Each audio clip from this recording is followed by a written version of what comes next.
यह आदमी वास्तव में एक प्रतिभाशाली व्यक्ति है। उसने प्लास्टिक की बोतलों और सीमेंट मोर्टार का उपयोग करके सुंदर फर्नीचर बनाने का कमाल कर दिखाया है।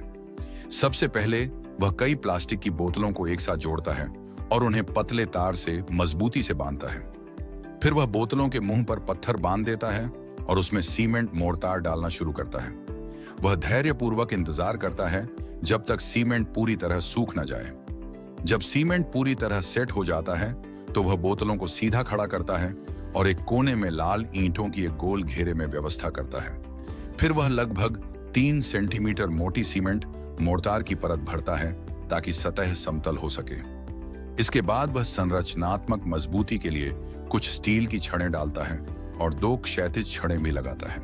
फिर वह समतल करने के लिए और सीमेंट डालता है। बीच में वह एक प्लास्टिक की बोतल में एक लोहे की पाइप डालता है, उसका निचला हिस्सा सूखने देता है और फिर उसमें सीमेंट भर देता है। अंत में वह एक सीमेंट की बनी हुई आर्म रेस्ट, हाथ रखने की जगह, लगाता है जिससे सुंदरता और कार्यक्षमता दोनों मिलती हैं। वह सीमेंट बोर्ड पर इकट्ठी की गई टूटी हुई टाइल्स को अनियमित काले और सफेद पैटर्न में इस तरह सजाता है कि उसमें कलात्मकता झलकती है।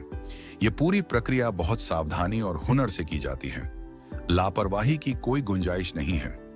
जब टाइल्स की सजावट पूरी हो जाती है तो वह टाइल्स के बीच के खाली हिस्सों में सीमेंट भरता है और एक स्पंज से अतिरिक्त मोर्टार को पोंछता है, जिससे धीरे धीरे एक शानदार अंतिम रूप सामने आता है। इसके बाद वह प्लास्टिक की बोतलों के नीचे के हिस्सों को काट देता है, उनके खुले हिस्सों को कसकर बांधता है, उनमें सीमेंट भरता है और उन्हें लाल ईंटों के भीतर रखता है जिससे संरचना मजबूत बन सके।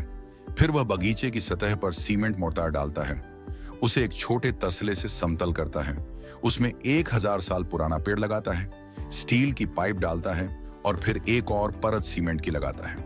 जब यह सब सूख जाता है तो वह पूरी संरचना को उल्टा कर देता है, जिससे एक सुंदर आधार बेस तैयार हो जाता है और उस पर अनियमित टाइल्स से सजावट करता है। अंत में वह फर्नीचर को अपने पसंदीदा रंगों से रंगता है और गोल मेज तथा कुर्सियां पूरी करता है। यह फर्नीचर न केवल उपयोगी है बल्कि कलात्मक भी है। क्या आपको यह पसंद आया? मैं इसे 10 में से 10 अंक दूंगा और आप सिर्फ एनिमेटिक ज्ञान को फॉलो कर लो। यह कार्य केवल हुनर ही नहीं बल्कि एक गहरी सोच और रचनात्मकता का प्रमाण है।